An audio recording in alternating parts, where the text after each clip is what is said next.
La Sociedad Española de Radiodifusión presenta... Ser... ¡Viva la radio! Podcast. Siempre. Y empezamos esta hora de radio con dos bienvenidas. La primera, a la mesa del análisis de Hora 25, a Luis Arroyo, que es sociólogo, es consultor de comunicación, presidente del Ateneo de Madrid. Luis, buenas noches. ¿Qué tal? Buenas noches, Aimar. Bienvenido a tu casa, Luis. Encantado de estar Y aquí. la segunda bienvenida, la de Ángel Munarriz, a este grupo, a Prisa. Ángel se ha incorporado al equipo de El País, a la sección de Nacional. Bienvenido, Munarriz. ¿Qué tal? ¿Cómo estáis? Y la mesa de hoy en Hora 25 la completa la consultora Valentina Martínez Ferro. Valentina, muy buenas noches. Muy buenas noches. Bueno, pues hechas ya las presentaciones, vamos con la última hora de la investigación del intento de magnicidio en Eslovaquia. El primer ministro Robert Fico sigue grave, pero su vida no corre peligro, está consciente, puede comunicarse. Lo ha contado el nuevo presidente electo, que ha podido hablar con él en unos minutos esta tarde en el hospital. El atacante, que asegura que está orgulloso de lo que ha hecho, se enfrenta a una pena que va de los 25 años de cárcel a la cadena perpetua. Y el porqué que ha llevado a disparar 5 veces al presidente, a este señor, él ayer ya justificó su ataque diciendo que no le gustan las políticas del gobierno. Hoy hemos sabido que se radicalizó en poquísimo tiempo a raíz de las elecciones presidenciales de hace 3 semanas que han polarizado tremendamente al país. Victoria García, buenas noches. Hola Aimar, buenas noches. Pues Robert Fico, dicen sus médicos, que se encuentra estable dentro de la gravedad. El presidente electo Pellegrini ha hablado con él y dice que está muy fatigado, con mucha medicación y que necesita tranquilidad, la misma que pedía Pellegrini para el ámbito político. Le escuchamos. Politici, mienkotvorné osobnosti. En estos momentos esa tranquilidad y sosiego que él necesita también es más necesario que nunca en nuestra sociedad. Decía, lo cierto es que el país vive bastante polarizado desde las elecciones en las que Fico ganó, pero para poder gobernar se tuvo que coaligar con la extrema derecha y con un partido de tinte ambiguo que se define como verde, aunque han apoyado en el Parlamento la creación de una nueva central nuclear en el país. El autor de los disparos, que se llama Juraj Cintula, ha participado en varias manifestaciones, incluso antes de las elecciones, contra el gobierno por su política de escaso apoyo a Ucrania. Aquí le oímos su voz de fondo lanzando gritos contra Fico y su gobierno en una de esas manifestaciones, y hoy también se ha sabido que su pareja es ucraniana, refugiada. Cintula actuó solo, ha dicho a la policía y al juez en la primera declaración que le han tomado que no se arrepiente, pero que en realidad no quería matar a Fico, solo asustarle, si acaso herirle, pero no fue su intención que fuera un asunto tan grave. Pero será acusado por la Fiscalía de intento de asesinato que puede llevarle a cadena perpetua. Vicky, gracias. Buenas noches. Lo que también se está investigando en Eslovaquia, más allá de los planes del hombre que atacó al primer ministro, es por qué pudo hacerlo, ¿no? Por qué pudo disparar casi a bocajarro a todo un primer ministro del que le separaba solo una valla de contención. ¿Hubo algún tipo de fallo en la seguridad del jefe de gobierno? Juan Manuel Hueso, buenas noches.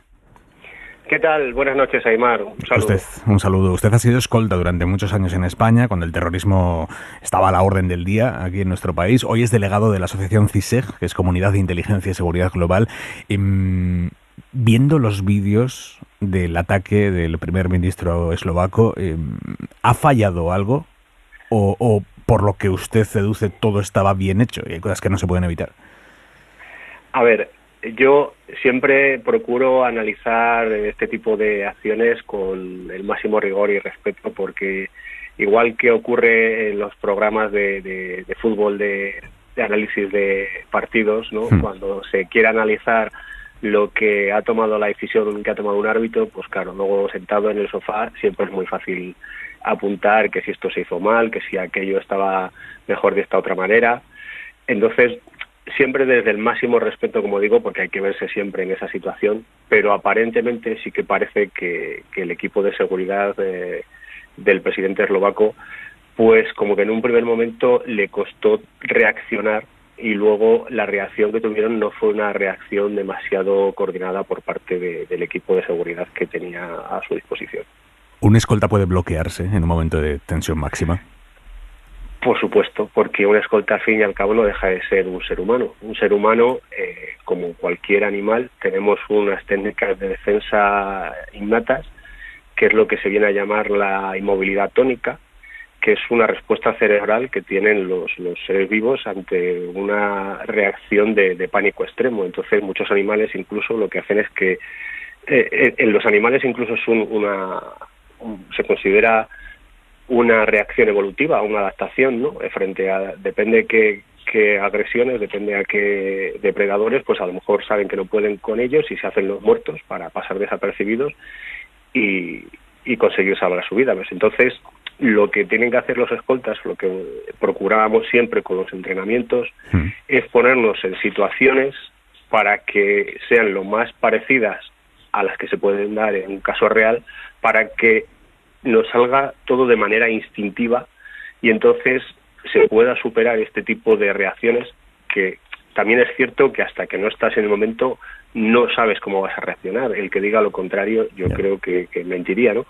Pero sí que es cierto que cuando se hace un entrenamiento, que es lo que se procura siempre en los equipos de protección, entrenar, para que luego después, en el caso de que ocurra algo como lo que hemos visto ayer, pues de manera instintiva salgan esas reacciones, los equipos funcionen coordinados y salgan esas actuaciones pues mejor de lo que en un principio parece que ha ocurrido en este caso. El tiempo se mide de otra manera siendo escolta. Los segundos duran lo mismo que para un ciudadano corriente. Pues no, obviamente no. De hecho, yo escuchaba en la radio el audio de las detonaciones y yo, según estaba escuchando las detonaciones, que se escuchan además como con una cadencia perfecta de un impacto, 2, 3, 4, 5, son como 5 segundos podemos decir, pero que 5 segundos en la vida de un protegido, en la vida de un escolta, pues eso es un mundo, ¿no? Y que alguien haya podido efectuar 5 disparos aparentemente con cierta tranquilidad, pues la verdad que es preocupante. ¿Cuántos escoltas puede tener un primer ministro? Pues eso va a depender de diferentes factores. Primero, del tipo de país. No va a tener los mismos seguramente el presidente de Israel que el presidente de Andorra, por decir algo. Va a depender principalmente del nivel de riesgo que pueda tener ese primer ministro, ese presidente. Para ello, pues los equipos de seguridad, los responsables, hacen un análisis de riesgos, evalúan las necesidades que tiene, a qué amenazas se va a enfrentar. No en todos los ámbitos tiene el mismo número de escoltas, y luego pues no solamente son a los que hemos visto con el traje, la corbata y las gafas de sol, sino que aparte de ese círculo más cercano, luego después hay otra serie de círculos alrededor, gente uniformada, gente que está de paisano entre el público, que en los vídeos, si nos fijamos, se ve a alguno de ellos que como que va, de los que van de paisano, va a intervenir, pero también se queda un poco que no sabe ni cómo reaccionar, no sabe qué ha pasado. Entonces, es un abanico muy amplio de profesionales de la seguridad los que están dando protección a un primer ministro, como es este caso, pero tampoco hay un número determinado que diga, pues te hayan que llevar 5, 10, 15, 2, como digo, depende un poco del análisis de riesgo y de las necesidades de seguridad que tenga en cada momento y en cada lugar cada personalidad. Entiendo que el objetivo siempre es detectar al posible agente de riesgo antes de que saque el arma, ¿no? ¿Qué buscan ustedes en las caras de la gente? ¿Cómo se detecta que hay una amenaza? La verdad que eso es complicado, ¿no? Al final hay muchos factores que lo que se busca, y a veces es complicado. En este caso, aunque había gente, pero tampoco era una gran muchedumbre como hay en otras ocasiones. Eran un número reducido, podemos decir, de personas que estaban en ese caso. Pero lo que hay que buscar, pues, primero, muchas veces el lenguaje corporal, el lenguaje no verbal, nos va a decir más que el lenguaje verbal. Entonces, es complicado porque además es mucha gente en poco tiempo, hay que hacer un barrido y buscar, pero bueno, pues buscar las manos, los movimientos de las manos, la mirada, gestos. Hay veces incluso, perdón, que hasta no llegas a saber decir qué te ha podido decir o inducir a que una persona tenía unas malas intenciones, pero esto ocurre muchas veces en la selva, por ejemplo, por hacer una comparativa. Cuando hay un gran depredador, de repente se queda todo en silencio. Entonces, a veces hay que saber encontrar, entre comillas, ese silencio entre esas muchedumbres para saber de dónde te puede venir ese peligro. Es un símil un poco así novelesco, por así decirlo, ¿no? Pero es real, en un entorno natural eso ocurre, pero en un entorno de ciudad, de urbano, del trabajo cotidiano de una escolta, pues también hay cosas que te pueden hacer ver, sobre todo en lo que digo, en ese lenguaje no verbal. Una última pregunta. En los entrenamientos que ustedes llevan a cabo para enfrentarse a este tipo de hipótesis, ¿está tasado cuántos o qué escoltas salen con el primer ministro herido, cuántos se tienen que quedar en ese momento a neutralizar al atacante? ¿Todo eso está estudiado? Sí, normalmente cuando se crea un equipo como es el de un primer ministro como este, pues el equipo se establecen unos roles que dependiendo del método que se usen va a ser por la posición en la que están, que puede ir rotando, dependiendo, hay diferentes modalidades, por así decir, pero obviamente sí que lo lógico es que unos se encarguen de reducir al agresor, mientras que otros están evacuando a la personalidad y otros ya se están encargando de poner en marcha los vehículos de huida y facilitar esa huida de la personalidad. Entonces todo esto tiene que ser pues como un baile que esté perfectamente trazado, que en la teoría suele quedar muy bien, luego después en la práctica pues unas veces queda mejor y otras veces queda peor. Juan Manuel Hueso, muchísimas gracias, buenas noches. Un placer y un saludo y gracias por haber contado conmigo en este programa. Un saludo a todos, Aimar, y gracias a los oyentes. Un saludo. Y más allá de lo estrictamente relacionado con la seguridad, con la estrategia del equipo de seguridad del primer ministro, se está empezando a ver cómo se cumplen los peores presagios de que el partido del primer ministro, que es un partido nacional populista, afín a Rusia, podía tener la tentación de usar este intento de asesinato para justificar un acelerón en su deriva iliberal, que ya viene de lejos.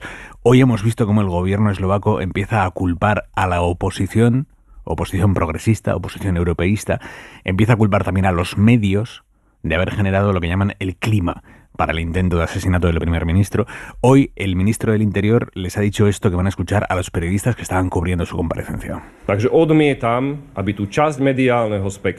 Ustedes dan espacio a políticos desesperados para que difundan sus mentiras. Ustedes están contribuyendo a darle voz a gente que desean la muerte del primer ministro, que desean la muerte de los representantes de las fuerzas de seguridad. Les pido que dejen de dar espacio a esas personas. Y el presidente del Parlamento, que es del mismo partido que el primer ministro Fico, se ha lanzado así contra la oposición progresista y también contra los medios de comunicación. Esa ira y ese odio son hoy el resultado de las actividades de los progresistas, de toda la oposición y de los medios liberales. Tenemos muchas emociones al respecto. El primer ministro está luchando hoy por la vida de cada eslovaco debido a ese odio. ¿No es vuestra culpa que sois todos medios liberales? El partido de Fico está intentando neutralizar así a quienes, neutralizar políticamente se entiende, pero a quienes durante los últimos meses se han opuesto a los planes del gobierno de cargarse, por ejemplo, la Fiscalía Anticorrupción, eliminar la radio y televisión pública porque la consideran que es no lo suficientemente patriótica, imponer restricciones a las ONG siguiendo el modelo ruso. Se abre un escenario político muy delicado en Eslovaquia, Luis, con esa posibilidad de que el partido de gobierno intente recurrir a lo que ha sucedido como argumento para ahondar en su deriva iliberal. Y está pasando en todo el mundo. Hay una conciencia creciente del enorme daño que está haciendo a la democracia ese populismo rampante que en Eslovaquia representa el partido gobernante, el partido Smer, pero que está generalizándose en todo el mundo, ¿no? Por supuesto, no creo que venga al caso la comparación con nuestro país, pero sucede algo parecido, ¿no? Abunda el insulto, abundan las palabras gruesas, abundan las acusaciones cruzadas de unos a otros y, en definitiva, se resiente la limpieza, la democracia, y bueno, es una tendencia que estamos observando en todo el mundo. Es una de las profesiones más de mayor riesgo. Yo creo que la de mayor riesgo del mundo es ser primer ministro. Siempre lo ha sido a lo largo de la historia. Hay una tasa de mortalidad violenta que supera a la de los mineros, por ejemplo, ¿no? Pero este clima que estamos instalando en las sociedades occidentales de enfrentamiento, de insulto, evidentemente produce estos efectos, y no lo digo yo, lo dice el propio agresor, este escritor, según parece, inicialmente contrario a todo tipo de violencia, que sin embargo reconoce que, cansado y harto de su presidente, de su primer ministro, pues se ha lanzado a asesinarlo, ¿no? Es una característica lamentable de nuestro tiempo, y que nos pilla más cerca de lo que creemos, creo. Valentina, ¿cómo lo ves? Bueno, lo veo muy parecido, claro. Pues estamos considerando que la política se basa en una dialéctica de amigo y enemigo, cuando en realidad pues la política es una cuestión de adversarios y una cuestión de mejorar las políticas públicas y de poder discutir de ellas, ¿no? Y estamos en este fenómeno de polarización tan brutal, que yo sí que diría que creo que es importante que todos reconozcamos que es un fenómeno simétrico en todo el espectro político. O sea, que todas las fuerzas políticas pueden ser víctimas de violencia, porque si no, en el momento en el que empezamos como a distinguir, ¿no?, lo que acabamos de escuchar que hacen los eslovacos, que esto es los medios progresistas o liberales, y por el otro lado decimos los medios de derecha o la ultraderecha, pues lo que estamos haciendo es, justamente cuando queremos y apelamos a ese intento de no polarizar, estamos contribuyendo en el fondo a hacerlo, ¿no?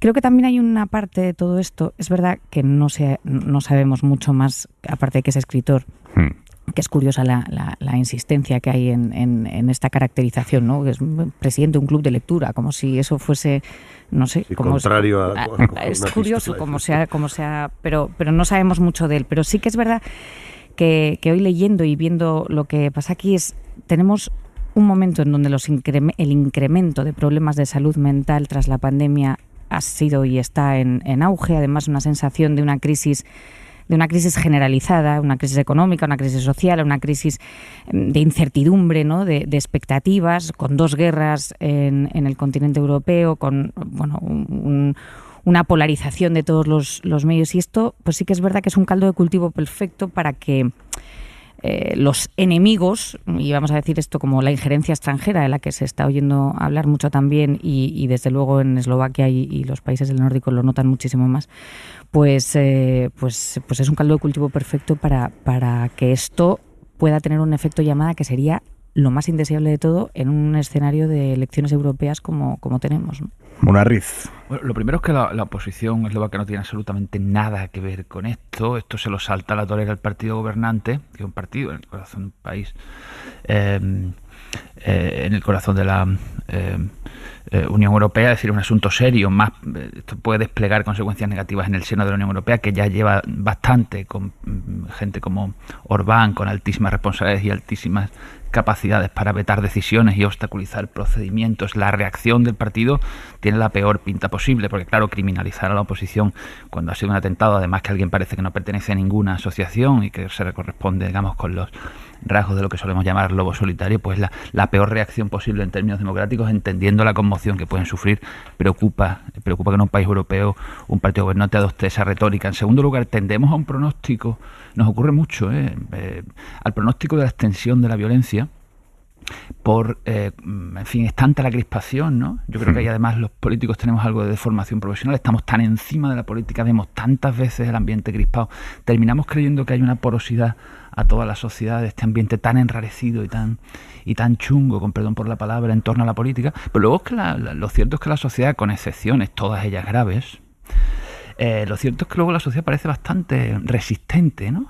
No se puede decir en absoluto que haya un clima extendido de violencia política, ni que sea un país especialmente inseguro para los políticos. Y lo digo sabiendo que recientemente hemos tenido la agresión al eurodiputado alemán Matías Hecke y al exalcalde de Ponferrada, cuyo nombre no recuerdo, pero en general tiendo a creer que pronosticamos unos niveles de violencia que se van a calar en la sociedad provenientes de la crispación política, que luego no se producen. No sé si estáis de acuerdo conmigo. Y tercero, por recoger el guante de Valentina, yo no creo que sea simétrica la contribución, hablo de España, a la polarización y la crispación, ¿no? O sea, que esto es delicado y que tiene un punto subjetivo. Sí creo que todos tienen una parte de responsabilidad, que no te puedes excluir por ejemplo, cuando hablas del deterioro de la conversación pública democrática, no te puedes excluir, decir, ay, hay que ver, ¿no? Yo lo echaba en falta eso un poco, por ejemplo, en la carta del presidente del gobierno, ¿no?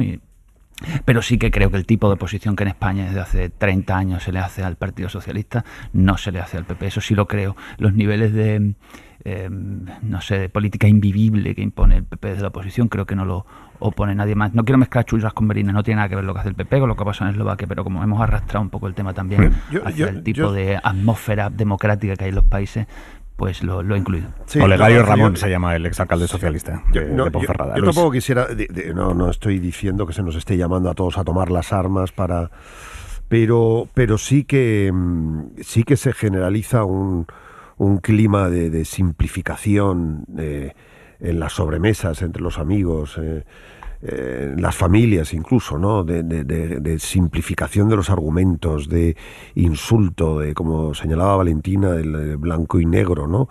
En fin, tampoco quiero entrar en un debate demasiado politizado, ¿no? Pero si escuchamos la reacción, que no sé si está en la escaleta del programa, Aimar, pero si vemos la reacción, las declaraciones de tanto del Partido Popular como del PSOE, o del gobierno y de la oposición hoy, Rivera ha dicho, bueno, ha llamado un poco, lo íbamos a ver, ¿no? ¿Cómo se nota el control que tiene sobre las escaletas? No tenía en absoluto, al contrario, me he lanzado, Pero mira, vamos a escucharlo y lo comentamos. Teresa Rivera, vicepresidenta todavía, candidata de los socialistas para las europeas, llamando a la derecha y extrema derecha a rebajar el tono. Me parece que es hora de hacer un llamamiento muy firme, muy serio, a todos los partidos para frenar esta espiral, y me parece que en nuestro caso derecha y ultraderecha deben tener particular cuidado. Llamar, interpelar, como ha hecho el expresidente Aznar, a cualquier ciudadano que, si puede hacer, haga. ¿Qué significa eso? Por favor, logremos entre todos rebajar el nivel de descalificativos y de tensión y angustia que puede acabar generándonos un disgusto en el que nadie se puede ver. Y a esas palabras de la vicepresidenta responde Miguel Tellado, que es el portavoz del PP en el Congreso. Me parecen bastante insensatas. Nosotros estamos en contra de la violencia y en contra de todo tipo de terrorismo. No somos nosotros los que hemos pactado el gobierno de España con los herederos de una banda terrorista. Blanquear el terrorismo es muy grave, y eso es lo que hace día a día el Partido Socialista. Así que lecciones, desde luego, no aceptamos ninguna. Luis. Pues eso, ¿no? Le ha faltado decir me gusta la fruta a Tellado al terminar. ¿Qué tiene que ver esto? ¿Qué tiene que ver esto con blanquear el terrorismo? O sea, ¿qué tiene que ver el comentario de la vicepresidenta y candidata del Partido Socialista, Rivera, cuando dice cuidado que vamos a tener un disgusto? ¿Qué tendrá que ver esto con que el gobierno Sánchez ha pactado con los que blanquea el terrorismo? A mí me parece un disparate de tal dimensión que si se le añade otro disparate un día sí y otro también, pues al final efectivamente se genera ese clima de, pues eso, tenemos a un presidente del gobierno ilegítimo, amigo de terroristas, y en definitiva yo, pues eso, no quiero decir el insulto, pero y si encima le añadimos la gracia de pues me gusta la fruta y me gusta la fruta y me gusta la fruta, pues bueno, no digo, insisto, que esto signifique que vayamos a tomar las armas mañana y nos vayamos a enfrentar en guerra civil, ¿no?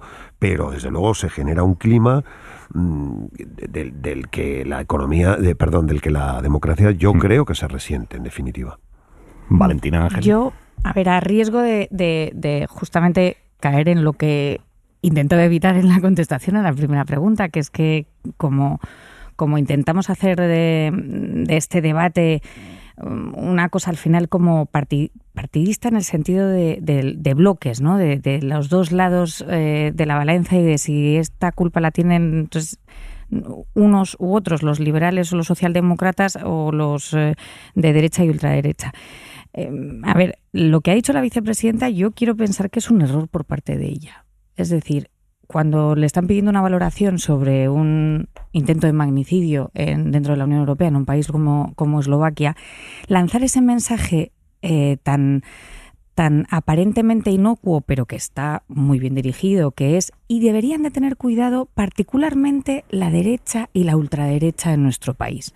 Lógicamente, pues la derecha se siente particularmente llamada a responder y a decir. Y además ella señala a un presidente de gobierno que sufrió un atentado terrorista. Quiero pensar que es por eso que precisamente un atentado terrorista por parte de la banda terrorista ETA, ¿no?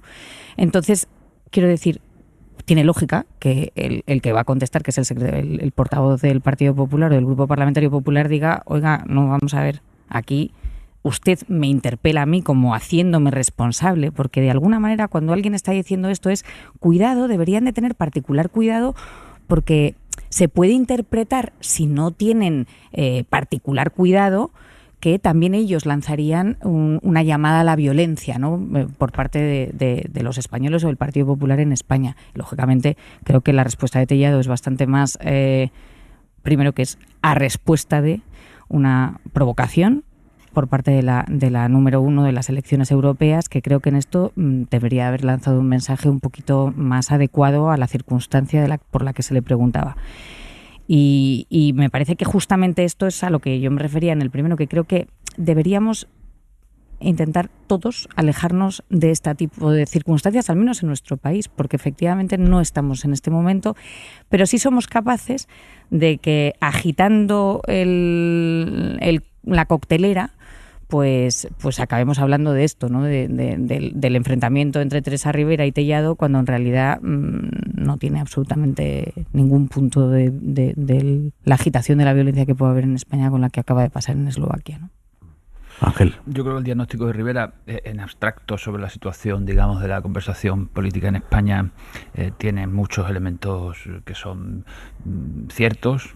Lo que ocurre es que creo que lanzado justo después y en valoración del atentado, el intento de asesinato, por lo que parece, del primer ministro eslovaco, suena a que de alguna manera se intenta establecer un cable que yo creo que es un cable demasiado largo.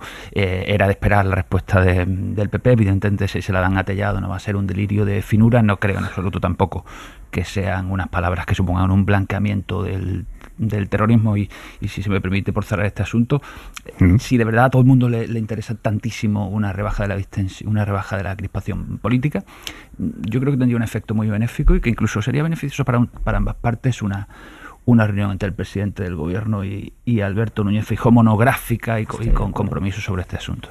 ¿Por qué no sucede esa reunión, Luis?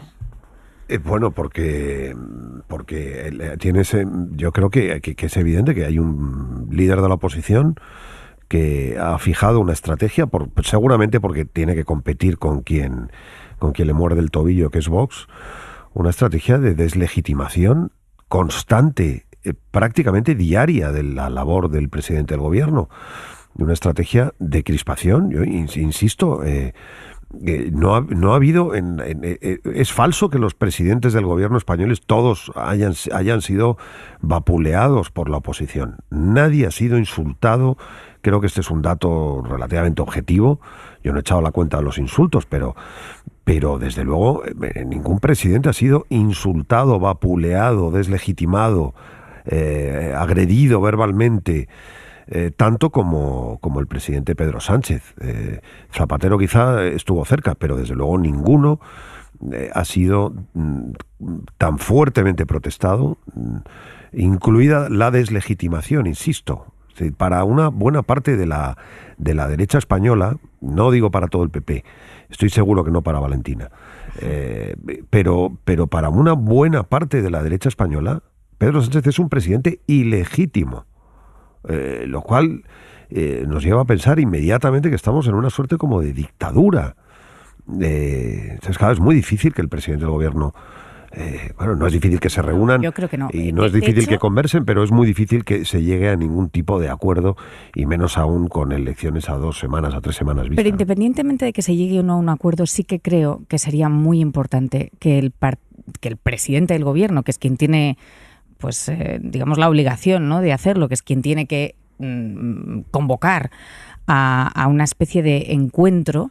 Y de hecho, después de la carta, después de la reflexión de los 5 días y después de la carta, se le preguntó en Televisión Española, en la primera entrevista que concedió el presidente del gobierno, a preguntas de la periodista, le dijo: ¿por qué va usted, entre una de las medidas que se esperaba que pudiese tomar el presidente, a convocar justamente para poder rebajar ese clima de tensión del que usted se siente especial víctima, vamos a decirlo de alguna manera, no es que sea, vamos, que sí, que se planteaba como víctima, ¿por qué no invita usted al jefe de la oposición? Y él dijo, bueno, al principio intentó no contestar la pregunta y luego a repregunta sí que se vio obligado a decir, pues probablemente lo haga, es probable. Es decir, es necesario que de alguna manera el Partido Popular el presidente Feijóo ha ofrecido en varias ocasiones distintos pactos de gobierno y pactos de Estado.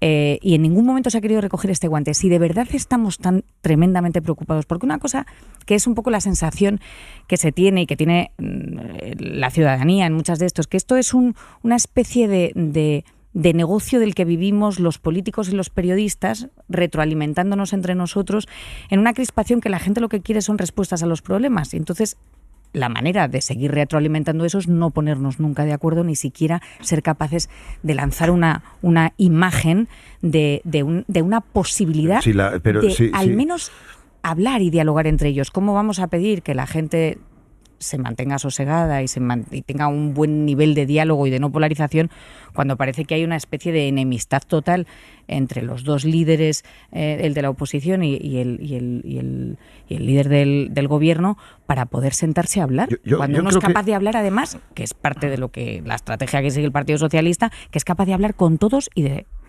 lanzar una estrategia de disensión en Cataluña. Hay dos matices a esto, Valentina. Primero, lo hemos hablado además con ocasión de la presentación de aquel libro que tú hiciste además, y tú lo has vivido porque has sido diputada durante tiempo. Y sabes que al final, hay una parte espectacular en la política que no se compadece bien con el trabajo que luego se hace en el Congreso y en el Senado, y es decir, que no es para tanto, digamos, ese enfrentamiento. Una parte luego de teatralización, que era lo que hablaba. Eso uno, pero dos, también te digo que precisamente por eso yo pregunto si realmente el Partido Popular, no digamos Vox, pero si el Partido Popular está tan preocupado por los asuntos del comer, como le ha gustado decir a Illa durante esta campaña en Cataluña, por los asuntos del comer, es decir, por los problemas diarios de la gente, por la inseguridad, por la vivienda, por la economía, etcétera, ¿por qué no pregunta en las sesiones de control sobre estos asuntos? El otro día el ministro de Economía decía, todavía estoy esperando que me hagan una pregunta en las sesiones de control o en las comisiones sobre asuntos económicos. ¿Por qué no habla el Partido Popular de otra cosa que no sea una ETA que se supone todavía viva, cuando hace ya una década que ha terminado? No habla de otra cosa que no sea la amnistía, no habla de otra cosa que no sea la supuestamente en riesgo unidad de España.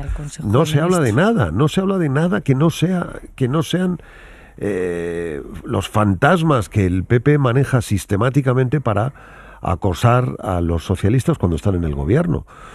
Con la excepción de la crisis económica de Zapatero, que por supuesto fue un motivo extraordinario para atacar al gobierno socialista, siempre sucede lo mismo, siempre es un ataque directo sobre los conceptos como la unidad de España, el riesgo de la unidad de la patria, el terrorismo.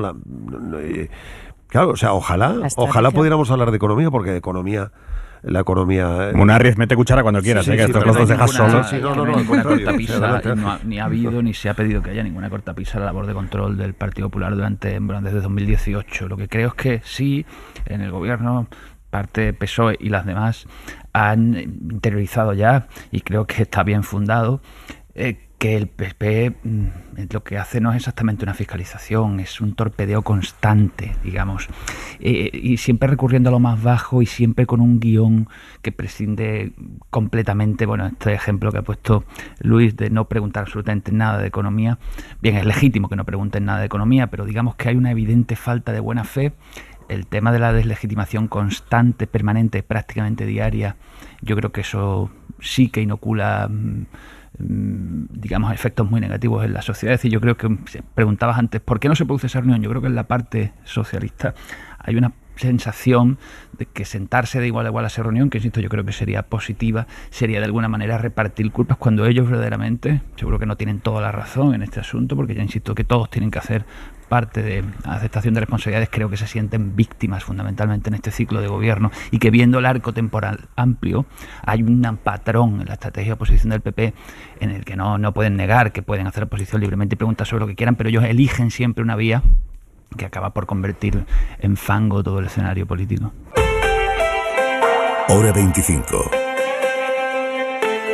Aimar Bretos. Son las 10:38 de la noche, las 9:38 en Canarias. El gobierno ha impedido que haga escala en España un buque que venía desde la India hacia Israel cargado de armamento. Lleva 26 toneladas de cargamento a bordo. España se ha negado a que este barco haga escala en el puerto de Cartagena, en Murcia. Posiblemente le suene un barco que iba a llegar a Murcia y que se ha montado lío en los últimos días. Bueno, no es el mismo barco. Este barco, el Marian Danica, no tiene nada que ver con el otro, que es el Borkum, sobre el que Sumar y Podemos llevan 2 días advirtiendo de que también podía ir hacia Israel con armas, hasta el punto de que han llevado el asunto a la Fiscalía, en el caso de Sumar, y a la Audiencia Nacional, en el caso de Podemos. La parte socialista del gobierno les estaba insistiendo desde el principio en que eso no era así, que el Borkum no iba hacia Israel, que se estaban equivocando. Y ahora, viendo que el barco que sí va hacia Israel, efectivamente, si se le ha impedido la escala en Puerto Español, cobra más fuerza la posibilidad de que Sumar y Podemos, en plena competición preelectoral, hayan patinado, hayan señalado a un barco que no era, y que lleven 2 días dando vueltas a un barco que no era. Guillermo Lerma, buenas noches. ¿Qué tal, Aimar? Buenas noches. Fue primero Podemos y después Sumar quienes se hicieron eco a principios de esta semana de la denuncia de una asociación pro-palestina que aseguraba que un buque cargado de armamento con destino a Israel pretendía hacer escala en el puerto de Cartagena. Quiero decirle desde aquí al Gobierno de España que está prohibida que se pueda transportar a través de nuestro país armamento con destino a un lugar en el que se estén vulnerando los derechos humanos. El ala socialista del gobierno aseguró, aportando después un documento oficial, que el destino final no era Israel, sino la República Checa. Se trataba efectivamente de un barco de propietario y de armador alemán, cuyo destino final es la República Checa. Y aunque sí transportaba armas, estas no se podían exportar a terceros países. Una explicación insuficiente para los dos partidos. La empresa responsable de ese armamento es la mayor empresa de armamento israelí. Que ante las dudas han decidido elevar la cuestión a los tribunales. Más vale vigilar debidamente, porque además es una obligación de España. El paso ha provocado el cabreo del ministro de Transportes, al que desde Podemos especialmente han acusado de colaborar con el genocidio israelí. Estoy espantado con la actitud que están manteniendo, porque eso no se puede hacer, no se puede jugar con los sentimientos de la gente. El rifirrafe ha ido subiendo de tono con cruces de reproches en las redes sociales, pero el tema ha dado el último giro de guión esta tarde, cuando el gobierno ha confirmado que se ha denegado la escala en ese mismo puerto a otro buque con bandera danesa y cargado con material explosivo, que este sí tenía como destino final Israel. Hemos detectado este barco, hemos rechazado la escala y les adelanto que esa va a ser una política consistente con cualquier barco que lleve armas y cargamento de armas a Israel. El titular de Transportes cree que tanto Podemos como Sumar han cometido un error señalando al carguero que no era. Les ha acusado de alimentar bulos y de denunciar ante los tribunales sin rigor, aunque Podemos y Sumar insisten, creen que hay que inspeccionar las dos embarcaciones. Uno de los intentos por marcar perfil propio más fallidos de los últimos tiempos, Luis. Sí, bueno, no, ellos insisten, no creo que ellos vayan a reconocer que es un fallo, y a lo mejor tienen algún motivo para... de hecho están diciendo que sí, pero que la República Checa es probablemente un intermediario para que el destino final sea Israel. De cualquier modo, es comprensible por lo que tú mismo has señalado. Estamos en ambiente preelectoral. Sumar ya desde el gobierno incluso ya ha señalado algunos asuntos en los que muestra oposición a los socialistas del mismo gobierno, los toros, la posición sobre Palestina más rígida en algunos asuntos, la economía hoy mismo también. Si no me equivoco, la vicepresidenta Yolanda Díaz ha dicho que no es momento de triunfalismos después de esas declaraciones de Sánchez a propósito de la economía. O sea que es normal, digo, desde el punto de vista estratégico, desde el punto de vista comunicativo, que Sumar y también Podemos generen un perfil propio a pocos días de las elecciones al Parlamento Europeo. Dicho eso, todo parece efectivamente una metedura de pata. Una equivocación con respecto de dos barcos muy similares con un destino parecido. Valentina, dale. Que te voy a respirar ahí de fondo. Es que, a mí lo que me parece es que esto es una prueba más y una demostración clarísima de la confianza que hay entre los miembros del gobierno y de la salud de esa coalición, cuando vemos hoy además que se han reunido los grupos parlamentarios en el Congreso para contarnos la buena salud de la coalición que hay entre el Partido Socialista y Sumar. Y en realidad lo que tienen es una disputa clarísima por un barco, yendo a la disputa o sea, al tema en sí, ¿no? A la denegación del permiso de escala de este barco que creo que llega de la India. Es un barco de bandera danesa, y yo creo que esto, de verdad, o sea, en el fondo del asunto es un tema tremendamente delicado, ¿no?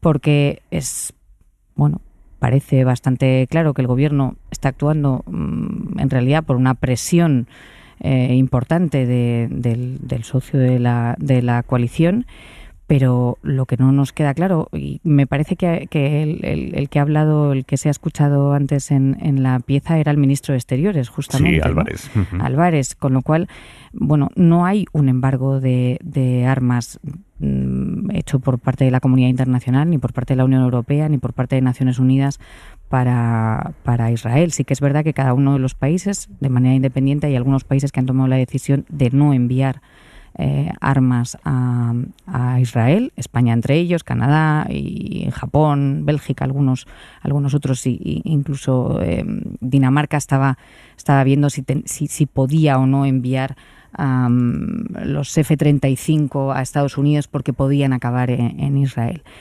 Pero aquí estamos interrumpiendo un tráfico marítimo de algo que no es español. Creo que eso podría tener consecuencias, y creo que puede tener consecuencias también porque la comunidad internacional tiene unas reglas y Israel, no nos podemos olvidar también que es un país, una democracia, la única democracia dentro de Oriente Medio, asediado por Hezbollah en el norte, por Irán seguido muy de cerca, y que todo esto puede tener unas consecuencias muy importantes, y por eso creo que es importante tratar un tema tan delicado como este. Yo entiendo la parte política estratégica entre Podemos pero claro, las consecuencias en la política exterior de tomar decisiones de esta manera, que puede parecer un poco como a lo que a nosotros nos gusta es la política interna y la repercusión que eso tiene en la política interna, lo que sí que quiero poner de manifiesto y preguntar casi, ¿no? Que creo que es importante poner también la presión sobre el gobierno de cuáles son las consecuencias que esto puede tener si se han medido. Munarriz. Bueno, en el marco del análisis del asunto también hay que contemplar no solo el asedio que pueda sufrir Israel, sino el uso que está dando ahora mismo al armamento que le está llegando. La situación en la franja es peor que horrible. Ahí ha sido la alerta a la ONU, que dice que posiblemente se esté produciendo ahí un genocidio. Ese es el telón de fondo de todo esto. Y si ha habido una decisión, digamos, política, y así parece que lo ha indicado el ministro en relación al paso de barcos por puertos españoles que lleven armamento a Israel, pues no solamente estaría obedeciendo dinámicas de política interna, sino también un hecho cierto que se está produciendo allí y clamorosamente observado por toda la comunidad internacional y denunciado por la mayoría de ella. En cuanto a la política interna, yo en síntesis estoy de acuerdo con Valentina. Yo creo que aquí hay un síntoma clarísimo y preocupante, digamos, de cuáles son las relaciones entre las, no vamos a decir a lo mejor en el gobierno, pero desde luego entre las fuerzas gobernantes sí, y viene a ser lo mismo, ¿no?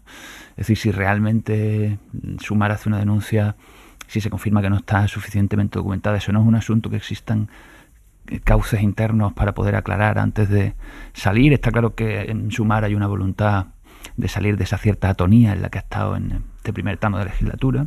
Está claro que la presión que desde fuera, con pocos medios, pero con mucha capacidad de erosión psicológica sobre sus líderes, ejerce Sumar, les ejerce Podemos, está haciendo que ellos quieran reaccionar. Pero este episodio, si se cierra sin que se confirme que en ese barco había nada que fuera para Israel, desde luego cabe preguntarse, ¿no?, qué cauces hay ahí dentro para intentar aclarar las cosas de manera oficial, digamos, pautada. Son fuerzas de gobierno. Eso, como el episodio me parece que deja síntomas muy preocupantes de la relación ahí dentro. Yo solo diría, primero, esto se justifica claramente en el ambiente preelectoral. A mí, francamente, me parece una discrepancia casi de broma en comparación con las discrepancias a propósito del sí es sí o a propósito de la ley trans, que fueron discrepancias severas, con votaciones incluso contradictorias en el Congreso. No digo que sea una broma el asunto, por supuesto. No, y aquí voy al segundo. Y precisamente por eso voy al segundo punto, ¿no? El segundo punto no es una broma. La distribución de armas, la entrega de armas a Israel en un momento en el que se está produciendo, yo no sé si un genocidio, porque el concepto es suficientemente ambiguo como para que sean los juristas los que se tengan que encargar de utilizarlo o no, pero desde luego estamos viendo muertes de niños, masacres de niños, de mujeres y de mayores cada día en Gaza, desplazamientos de cientos de miles de personas en una ofensiva lamentable que produce asco a muchas personas como quien está hablando ahora mismo en este micrófono, ¿no?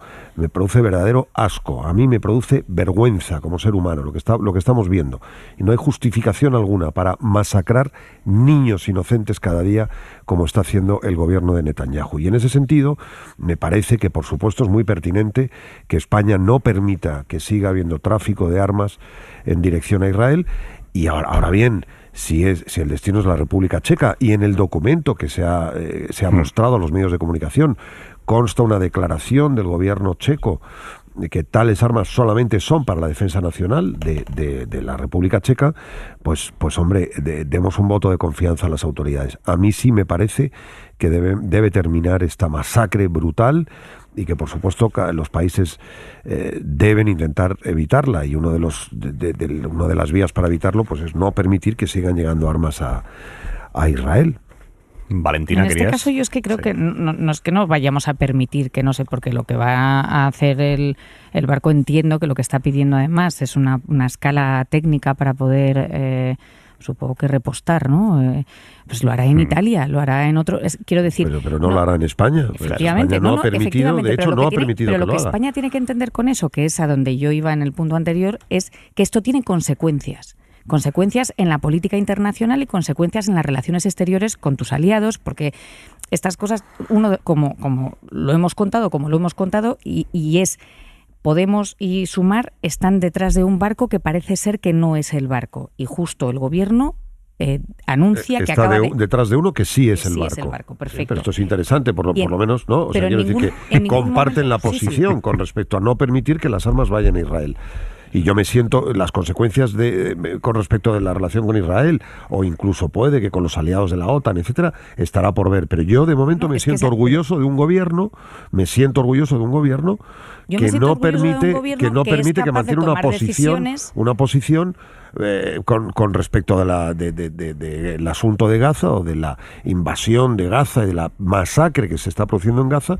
Me siento orgulloso de un gobierno que está manteniendo una posición sólida, en fin, en todo lo que es posible en este mundo cruel en el que vivimos, pero una posición sólida en defensa de Palestina y frente a la masacre de un gobierno que, por muy democrático que sea, no deja de ser un gobierno que está agrediendo de una manera brutal, Valentina. Y yo sé que tú lo sientes así al ver las fotos. Pues es que no es esto. No puedo creerme que no lo sientas. El problema es que España sea fiable en su política exterior, y de la misma manera que sus socios de gobierno de coalición no se fían del propio gobierno cuando les dice que es, y quieren entrar en el barco para examinar el barco por dentro para saber, es decir, el gobierno no tiene tiene una ninguna posición confianza única, en la posición pero del supongo gobierno. que estamos de acuerdo en que el gobierno sí mantiene una posición única en que no debería permitirse el paso de armas por España hacia Israel. Lo dijeron además en el Congreso. Lo mantienen los dos. Lo que pasa es que pero lo que pasa es que una parte pensaba que ese barco llevaba armas para Israel, y el resto de los ministros, además los competentes en la materia, han dicho que no, que esas armas no iban para Israel, se dirigen a la República Checa, con confirmación del gobierno checo, teórica, al menos sobre el papel, de que esas armas son para la República Checa, no para Israel. O sea, que están de acuerdo en realidad las dos partes. Otra cosa es que no lo puedan decir porque hay elecciones. No, sí, por cerrar, por lo menos por mi parte, es llamativo que, la verdad es que tiene el punto de vodevil náutico, es llamativo que justo después de que haya uno que parece que no es, se anuncie la interrupción del paso de otros. Puede tener un elemento casual, ¿no? Pero creo que todavía faltan algunos elementos porcentuales. Pero es mucho más sencillo que todo eso. Había uno, de verdad, y había una equivocación respecto a cuál era, el que iba antes o el que iba después. Pensaban que era el otro, claro, en vez del uno, pero bueno, sí, todavía... no es una cuestión, no es una coincidencia. Efectivamente había un barco que iba hacia Israel con armas. Lo que pasa es que ha habido una equivocación de si era el de delante o el de detrás. Pero eso no es algo que los denunciantes todavía hayan aceptado. No lo han aceptado todavía, pero y por cierto, es muy de agradecer también la labor de las ONGs en estas tareas de supervisión.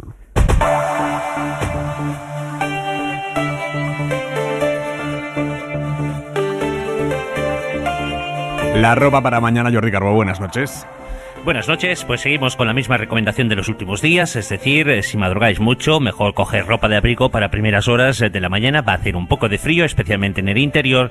Después, durante la tarde, en los momentos de sol, el ambiente será más agradable, hacia el sur todavía con calor, especialmente entre una jornada más, Alicante, Almería y Murcia, máximas cercanas a los 30 grados.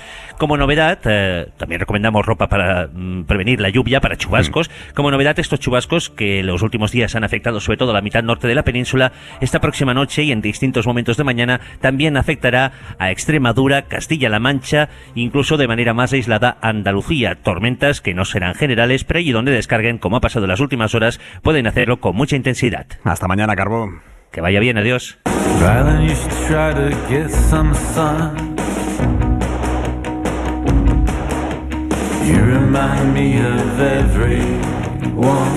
Una buena cena de los idiotes, la de esta semana de Javois. Belén Cuesta, Elvira Lindo, Manuel Segade y tú. Sí, bueno, no soy yo para decirlo, pero sí. No, tú flaqueaste un poco, es decir. No, fíjate que yo salí muy contento. Pues. Yo salí muy contento de esa cena en concreto, sí. No sé por qué. No. Llegué con hambre. Bueno, lo dicho, la tienen ya en YouTube, en el canal de Hora 25.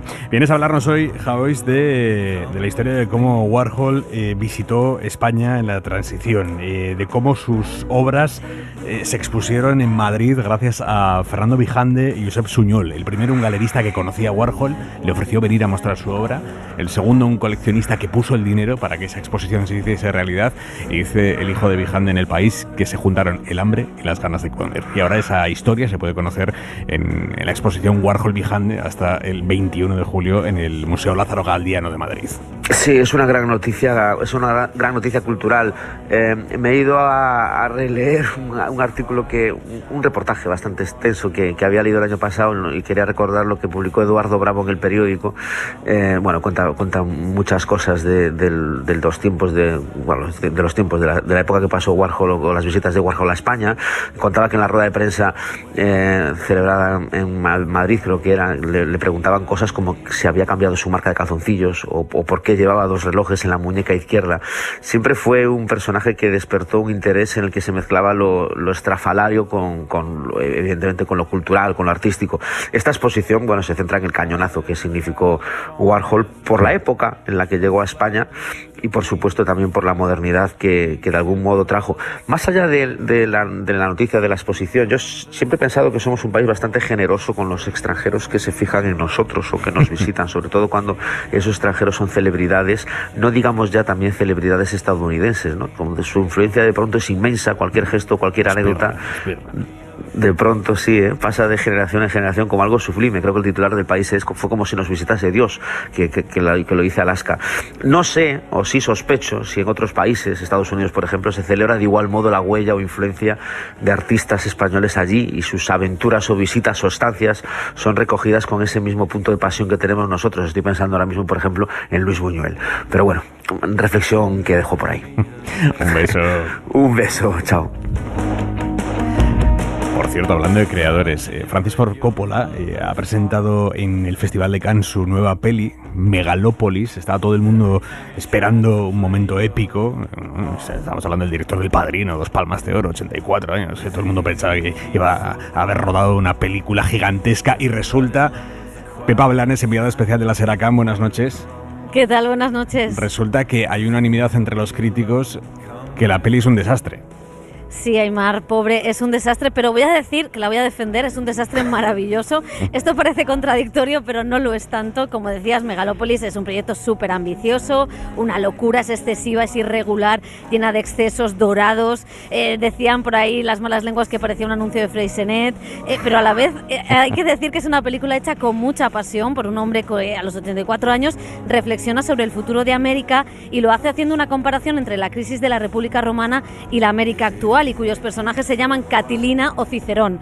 Y es que Coppola nos lleva a un Nueva York futurista, donde dos partidos están peleados y donde las fake news emergen de forma de programa televisivo con una reina de las mañanas. ¿Te suena? Igual un poquito, ¿no? Bueno, y en este caso pues aprovechan los líderes populistas para tomar el poder, ¿no? Y hacer América grande de nuevo. Es una película muy a contracorriente, que va por encima de modas, que es que hay que verla para opinar, pero que sobre todo es una defensa del cine, Aimar. ¿Te está gustado o no? No me Pues a mí historias. sí, o sea, sí. La prueba del algodón, ¿dentro de un mes volverías a verla, sí o no? Bueno, dentro de un mes sí, mañana no, dentro de un mes sí. Un beso, Blanes. Un beso, adiós.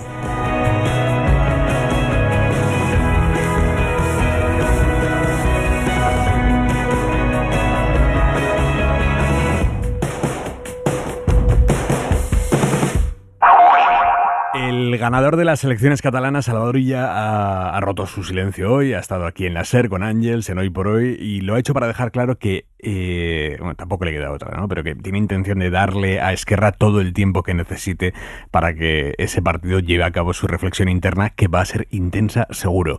Illa tampoco quiere presionarles demasiado, pero en la práctica que Esquerra permita la investidura de ella es la única forma de evitar un bloqueo político en Cataluña. Isabel Villar. Illa se ha cuidado mucho de dejar cualquier mensaje que pueda interpretarse como una presión a Esquerra. Dice que quiere ser respetuoso. Y luego hay que dar tiempo a las formaciones políticas para digerir, analizar, reflexionar los resultados electorales y reorientarlos. Algunas formaciones políticas pues ya vemos que lo están haciendo y yo quiero ser enormemente respetuoso con esto. El respeto, toda la serenidad y todo el tiempo que se necesite para hacer esta reflexión. Lo más lejos que ha llegado ha sido a decir esto. Yo tengo confianza en que todos sabremos respetar la voluntad expresada en las urnas, articular esta nueva etapa que hay, que tiene que abrirse en Cataluña. En lo que respecta a mí, dije la misma noche electoral que asumiré el papel que se desprende del resultado del 12 de mayo, de liderar esta nueva etapa. Respetar la voluntad expresada en las urnas, pide Illa,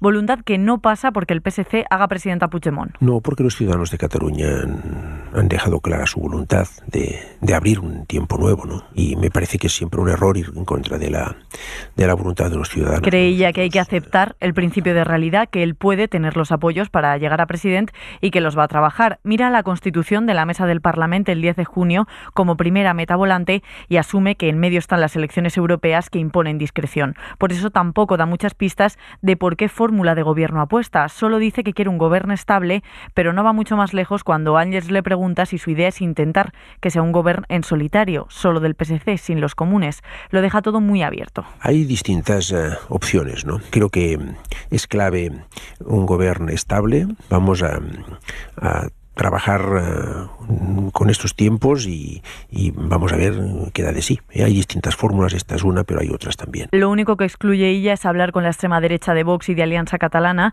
Eso es lo que deja expresamente fuera, aunque sí afirma que las condiciones progresistas son relevantes. Y ha tenido además muy buenas palabras para Pere Aragonés a la hora de valorar sobre todo su decisión de dejar la política. Muy digno el comportamiento del presidente Pere Aragonés. Ha tenido siempre todo el respeto personal y político por descontado de mío y del PSC y lo sigue teniendo. Y ha desempeñado con dignidad la presidencia de la Generalitat, dice Illa de Pere Aragonés. Y al tiempo que Illa estaba diciendo esto en la sede de Esquerra, Oriol Junqueras estaba explicando que él dimite ahora después de las europeas como presidente del partido, pero que quiere seguir siendo presidente de Esquerra. Pero lo que quiere es que la militancia le avale como futuro presidente de Esquerra, votándole en el Congreso que el partido va a celebrar en noviembre. Yo el martes expliqué por carta que mi voluntad es ayudar tanto como sea posible, siempre que tenga el aval de la militancia. ¿Y qué he hecho ayer presentando la dimisión? Buscar explícitamente este aval. En la práctica, el movimiento de lo que va a hacer Junqueras está bien pensado. O sea, dimite después de las europeas, vuelve tras el Congreso del partido de noviembre, y eso le viene de perlas para quitarse de en medio en el momento en el que Esquerra tenga que decidir si facilita o no la investidura de Salvador Illa, que eso va a ser en junio, julio, y previsiblemente va a ser una decisión traumática. No está mal pensado, Luis. Bueno, lo que pasa es que nos ha sonado a todos un poco raro, ¿no? Esta especie de dimito, pero en realidad no sé si tengo, en fin, ha sonado un poco raro. Yo creo que a pesar de las declaraciones iniciales del propio Junqueras y de Aragonés, en línea con no apoyaremos la investidura de Illa, yo creo que RC es consciente de que la oportunidad que tiene es pasar yo no estoy tan seguro de que quiera estar en el gobierno. O sea, sí creo que probablemente Aragonés decía la verdad cuando decía pasaremos a la oposición. No estoy seguro de que el resto del partido lo piense así, pero sí creo que como mínimo liderar la oposición, digamos, ¿no? Hay una verdad inequívoca en estas elecciones, y es que el independentismo ha perdido la mayoría. En esas circunstancias, RC puede malbaratarse junto con Junts, manteniendo esa disputa de los últimos años por liderar el espacio de un proceso que claramente ya ha terminado.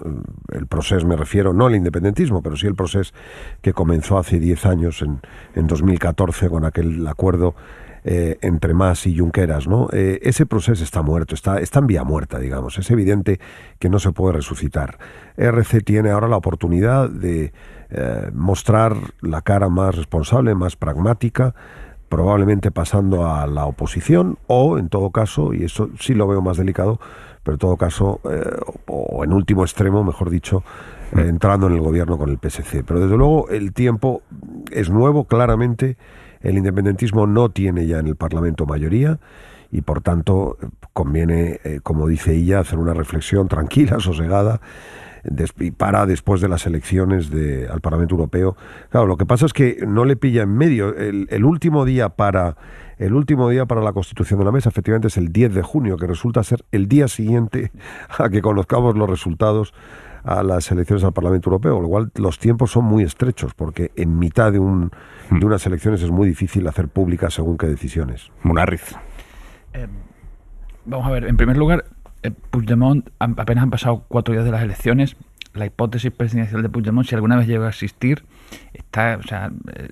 los primeros movimientos indican un 0% de posibilidades de que Puigdemont sea presidente. Esto que parece evidente, quería verbalizarlo. La cuestión está claramente ya, yo creo, centrada en si lo será Illa o si por el contrario se producirá una repetición electoral. Evidentemente eso sitúa la pelota en el tejado de Esquerra Republicana. Esquerra Republicana necesita, y yo creo merece tiempo. Creo que la política en este caso ha sido cruel, ¿no? La gente vota lo que le da la gana, pero me parece que ha sido cruel porque ha hecho una apuesta que ha tenido un coste, que ha supuesto un sacrificio, que ha supuesto, yo creo, también un ejercicio no solamente de pragmatismo, también de realismo, y que había esperado una recompensa. Ahora tiene que decidir, y yo creo que un bandazo, es decir, interiorizar la idea de que como ha sido el pragmatismo y el realismo, digamos, no han obtenido recompensa en las urnas puntualmente, aunque ya también ocurrió en las municipales, es la opción equivocada.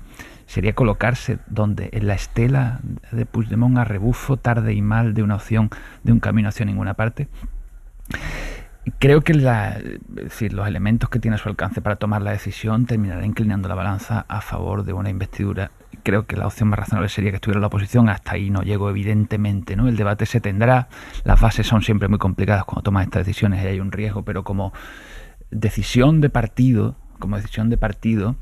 es decir, todo nos está indicando que al mismo tiempo que estamos ante un escenario muy volátil, todo salta por los aires muy rápido, los líderes duran 3/4 de hora, las apuestas, al mismo tiempo que eso, las apuestas a largo plazo al final terminan teniendo una recompensa. Lo hemos visto en Galicia, el BNG.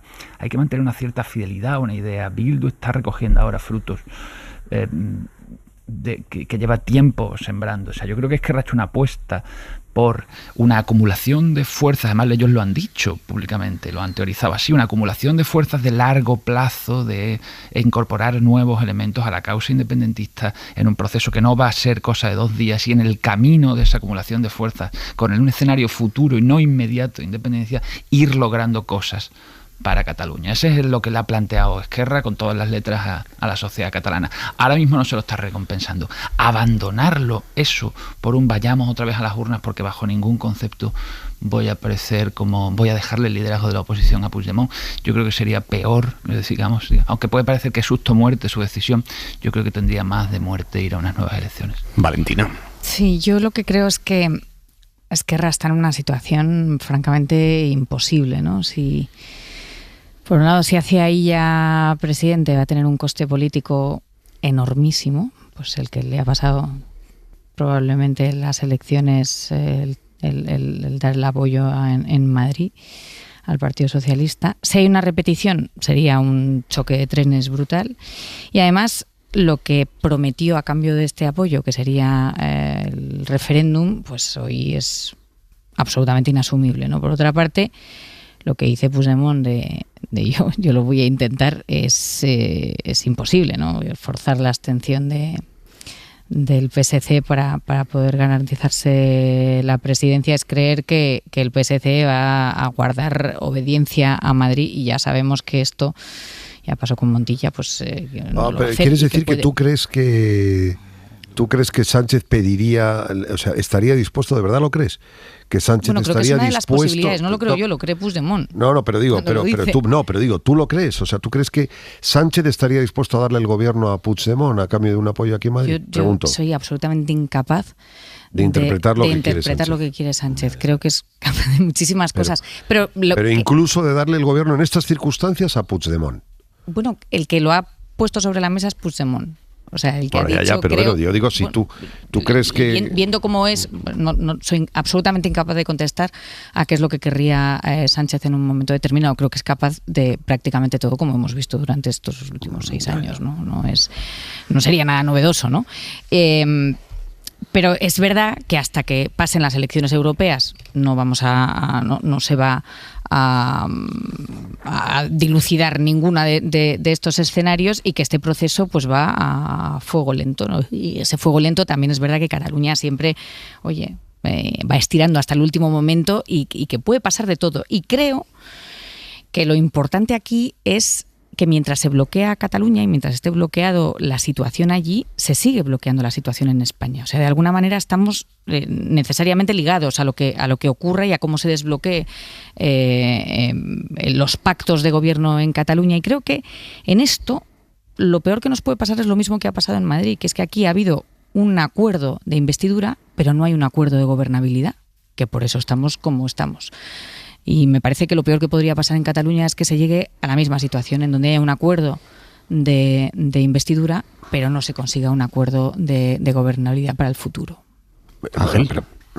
Bueno, por supuesto, Valentina, tiene perfecto derecho a plantear la hipótesis de que Pedro Sánchez quisiera. A mí es que me parece que no tiene ningún incentivo, ni tampoco como cesión, porque yo creo que sería suicida cuando toda su apuesta ha sido devolver la normalidad a Cataluña, que el precio para conseguir mantener el poder en Madrid sea dárselo a quien precisamente no quiere. Es decir, me parece que no existe la hipótesis Puigdemont, por eso digo, la he reducido a ceniza, a pesar de que esa noche, ¿no?, en caliente hay tantos datos, tantos números, tantas variables. Esa noche salió Puigdemont reivindicándose. Bueno, ya yo he sacudido un poco la cara y ya tengo a Puigdemont lo he sacado de la ecuación, ¿no?, completamente.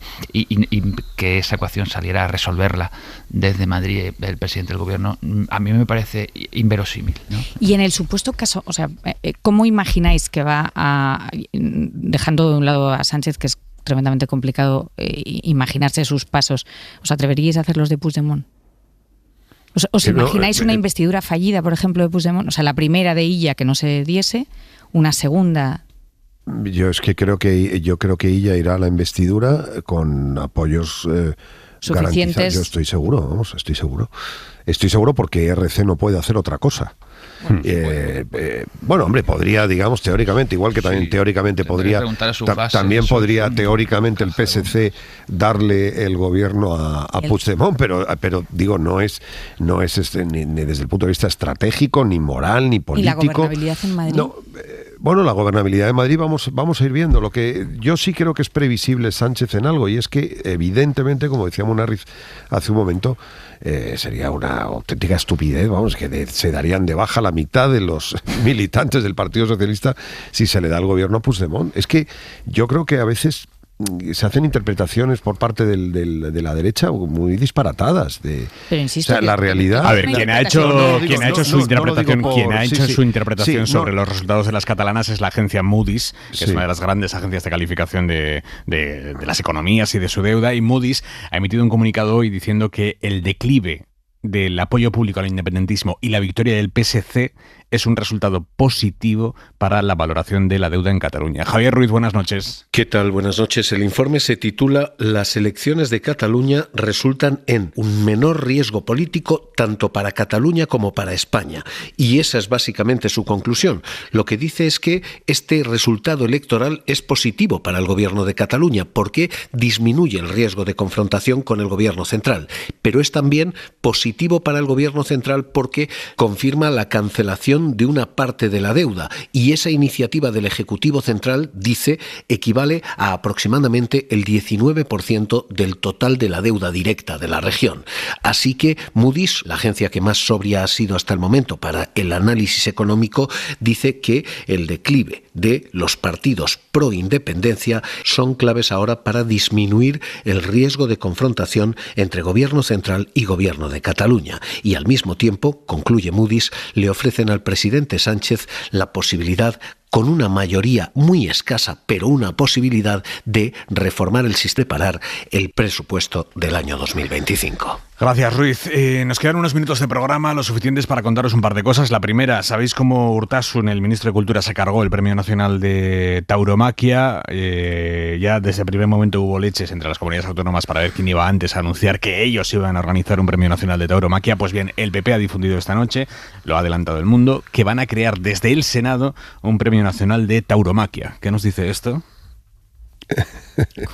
Bueno, esto nos dice que sigue siendo un motivo de disputa entre los partidos.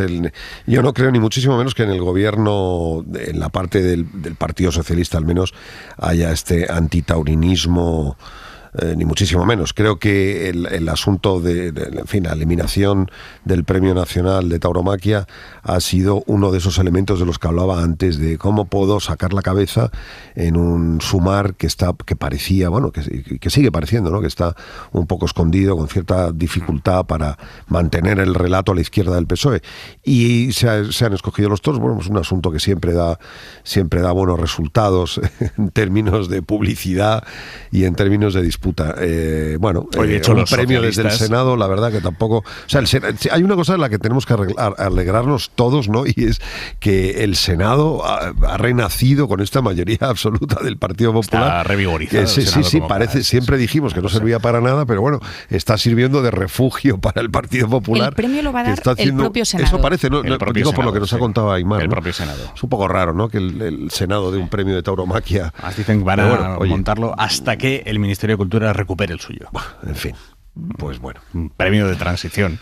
No, lo que os quería contar, y esto Munarriz lo sabe mejor que yo, hoy los socialistas en Andalucía se han sumado a una iniciativa del PP en rechazo de la eliminación del premio de tauromaquia. Bueno, el PSOE de todos los partidos es el que esta situación le genera más contradicción, ¿no? Porque en su seno sí que está más claro que hay antis y hay pros, ¿no? Todo esto viene de efectivamente, ¿no?, de un gesto que yo veo legítimo. Es decir, es que al final has puesto el ministro de Cultura, que tiene las competencias de tauromaquia, una persona que cree que la tauromaquia no es cultura, eso tenía que explotar, ¿no? Y dentro de la forma en la que ha explotado, pues digamos que ha explotado muy flojito, porque lo que ha quitado es un premio que se puso por orden ministerial y ahora se quita por orden ministerial, ahora todos van corriendo a demostrar que no están de acuerdo con esa decisión. Al final las cosas se han movido un poco todas, pero en el fondo todas siguen en su sitio. Valentina. No, en fin, me parece curioso que se haga desde el Senado cuando además, o sea, creo que vamos a llegar a los mayores premios de tauromaquia. O sea, lo que se ha conseguido eliminando el Premio Nacional de Tauromaquia es que hayan surgido por lo menos 13 premios de tauromaquia regionales y uno del Senado. No sé si tenemos... toreros para premiar hasta este punto, pero es verdad que es sorprendente la reacción porque ha pasado en Andalucía, pero también en Extremadura o en Castilla-La Mancha. Emiliano García Paje fue el primero en anunciar su propio premio. Sí. O sea que sí que es verdad que creo que... Ese premio no solamente no lo eliminó, lo reforzó IZ, es decir, no hay ninguna duda de que el Partido Socialista en lo taurino, como decía Ángel, seguro que votan a favor también posiciones. En el Senado. Bueno, en el Senado no creo que voten nada. Bueno, no lo sé, habrá que ver, pero vamos, generar un premio taurino, francamente, desde el Senado, me parece un poco, no sé, pintoresco, por lo menos, ¿no?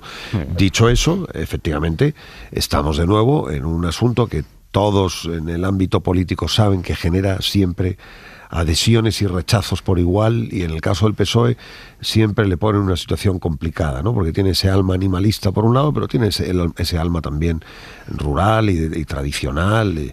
El Partido Socialista, efectivamente, lo decía muy bien Ángel, en este asunto siempre ha tenido una posición compleja, como yo creo que, por cierto, que es el asunto, también creo que es complejo en el conjunto del país, porque conviven esas dos. Lo es, precisamente por eso almas, se hace, y una parte de estrategia política que es la que se intenta poner en marcha y tiene la lógica, ¿no? A ver, tengo minuto y medio, pero Munarriz, tú que escribiste Iglesia S.A., un libro sobre el dinero y el poder en la Iglesia, estoy deseoso de conocer cómo estás viviendo tú el culebrón de las clarisas indepes.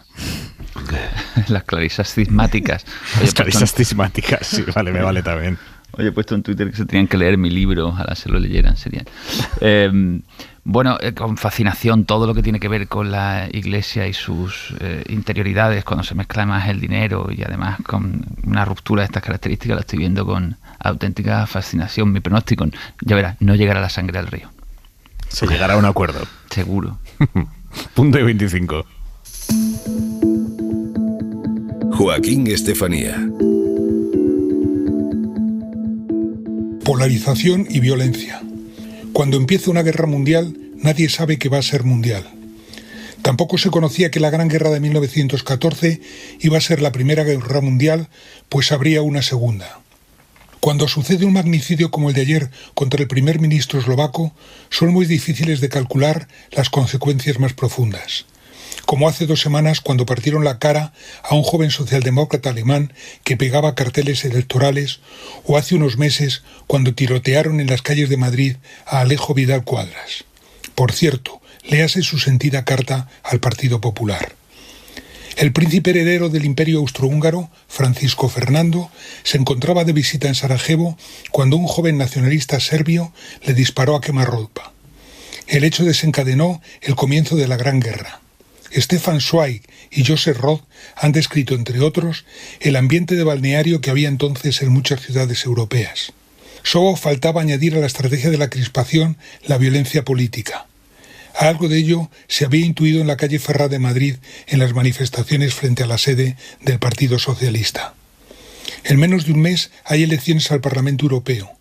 Frente al aire mortecino de antaño, ahora hay una coincidencia planetaria en que serán decisivas para el futuro de Europa.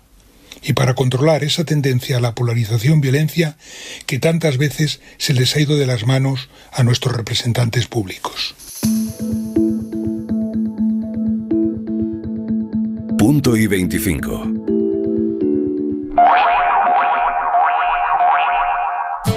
Echamos la persiana por hoy. Valentina Martínez Ferro, Luis Arroyo, Ángel Munarriz. Un abrazo, amigos. Un abrazo. Buenas noches. Descansen mucho. Hasta mañana. Adiós.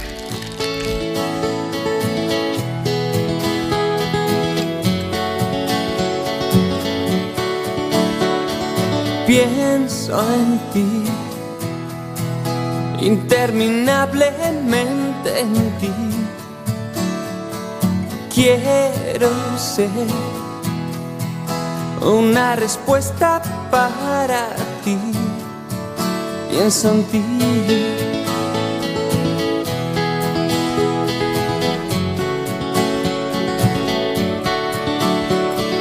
Creo en ti, inagotablemente en ti.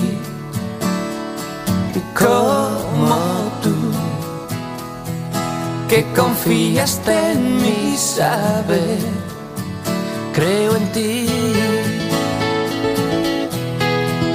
solo en ti. Despertar a tu lado cada amanecer y hacer rodar mis labios sobre tu piel. Creo en ti.